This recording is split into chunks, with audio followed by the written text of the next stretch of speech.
Residents of a San Rafael mobile home park won a major victory today in a rent control case that could affect thousands, hundreds of thousands, in fact, of mobile home residents throughout California.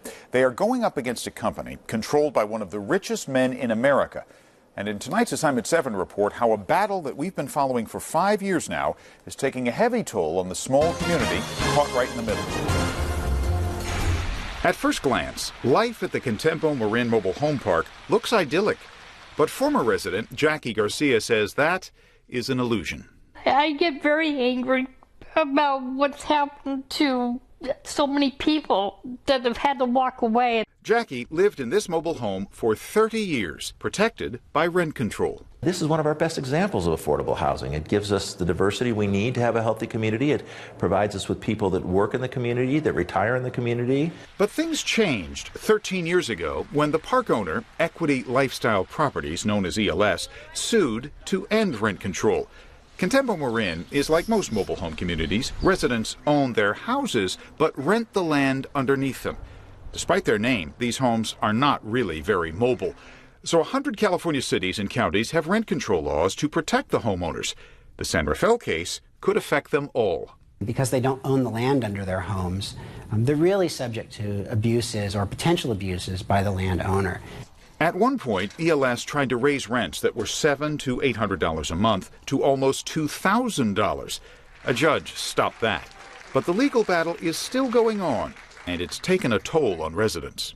This is killing us, just like it's killing all of you.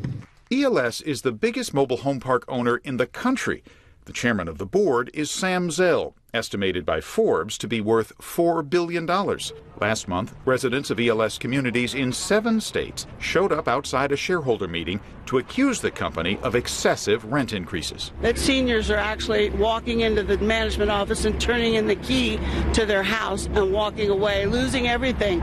Residents at Contempo Marin say the same thing is happening at their park, too, and they're caught in legal limbo. 5 years ago, a federal judge ruled that San Rafael's rent control law was unconstitutional. Then last April, an appeals court reversed that decision. But the president of the Homeowners Association says it's too soon to celebrate. Well, there's a time for our victory dance. It's not yet today.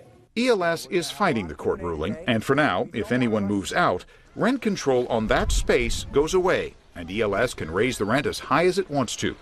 That's already happened on more than 60 of about 400 spaces at the park.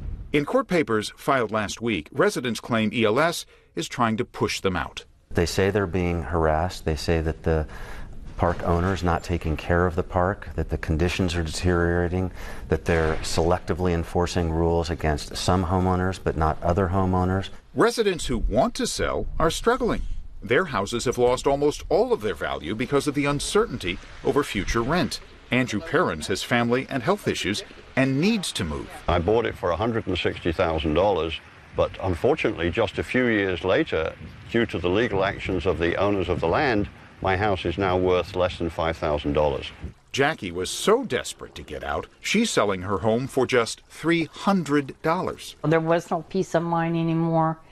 You lived in constant fear. What are you going to get hit with next? In court documents, ELS calls the residents' claims of harassment erroneous assertions.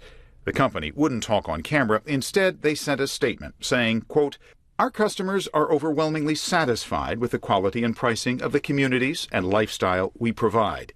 The city's rent control ordinance does not make housing more affordable," the statement says. Instead, the ordinance forces new residents to pay more upfront to get into the community than they would have to pay without the ordinance. Now, today, the federal appeals court refused to hear the case. That's a major victory for the mobile homeowners.